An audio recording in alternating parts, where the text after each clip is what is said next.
Board games are a great way to build the brain. All of us know that at some level or the other. But let me tell you the real advantages of playing board games. So, the first and most important advantage of playing board games is that it builds observation skills, it builds critical thinking, it builds planning, it builds impulse control, it builds the ability to wait for gratification. It builds delayed gratification. It also helps building math and reading skills. It builds social skills.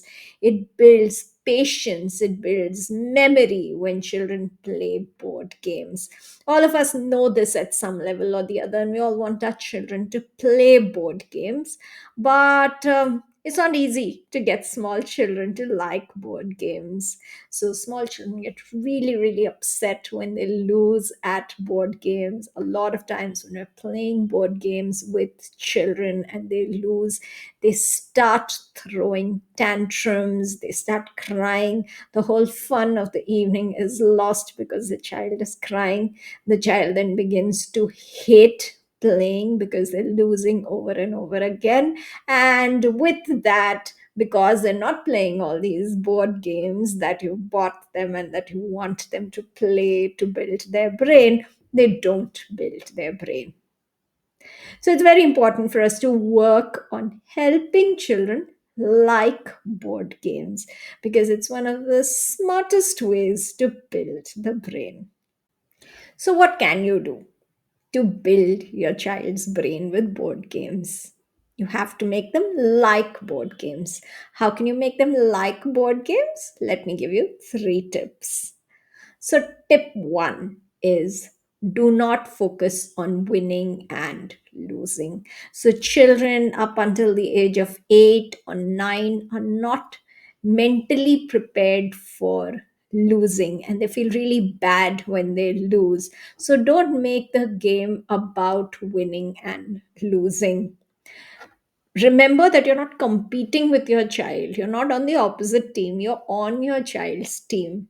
So show your child how to make the moves with critical thinking such that they also do well in the game.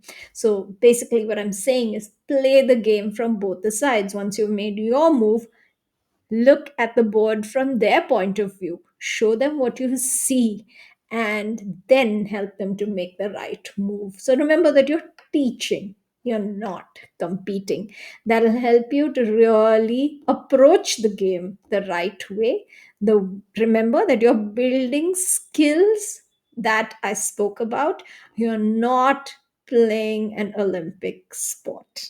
The second tip I have for you is allow your child to make some rules. So, every board game, of course, comes with its own rules. But when we're playing with small children, we can allow them to make some rules. It's okay if those rules allow them to win, but at least they're thinking about making some rules, even if it's making the game easier for them. There's nothing wrong in making the game slightly easier if it helps your child to fall in love with the game. This is how children fall in love with video games. So, video games start at a very simplistic level, and then the level slowly becomes tougher and tougher. And by the time the child is so much in love with the game that the child wants to play tougher and tougher games, they don't want to play easy games. So every child eventually will want to do things which are difficult, but for wanting to do a difficult thing, they must first love that thing. So help your child to make rules that will help them to win. The winning will make them love the game. When they love the game, they will play it more. When they play it more, it'll become easier and easier for them, and then they will start playing by the real rules because no one wants to play an easy game. Everyone wants to win in a tough game. That's the whole fun of playing games. You don't want it to be easy, you want it to be difficult, but you have to first fall in love with the game. So allow your child to make as many rules as they want as long as it's their game. They have control and they love the game.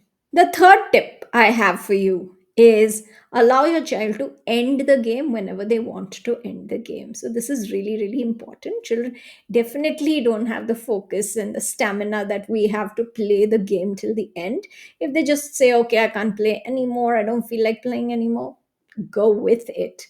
Don't push them such or force them such that they begin to hate the game.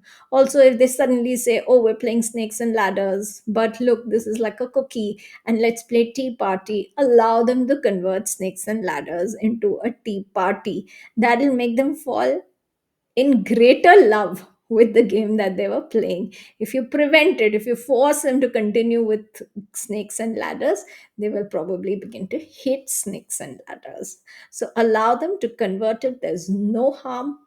Tea party also builds the brain as well, or maybe even better at this point than snakes and ladders. Allow them to do that. When they fall in love with the board games as such, they will play other board games, and that will build their brain. So, this is parenting with neuroscience, using what your child loves to do to build a bigger and better brain. This removes all conflict, it removes all shouting, screaming, yelling, hitting, fighting, tantrums, and so on. So, if you're not parenting with neuroscience, I would recommend you start immediately. It'll make parenting easy, enjoyable, and effective for you.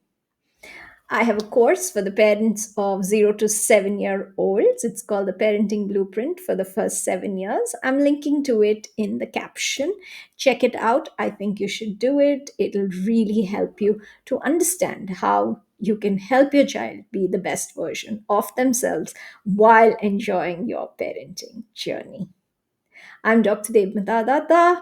I talk about parenting with neuroscience on my YouTube channel. Subscribe to my YouTube channel and hit the bell icon when you subscribe so that you know whenever I post the next video.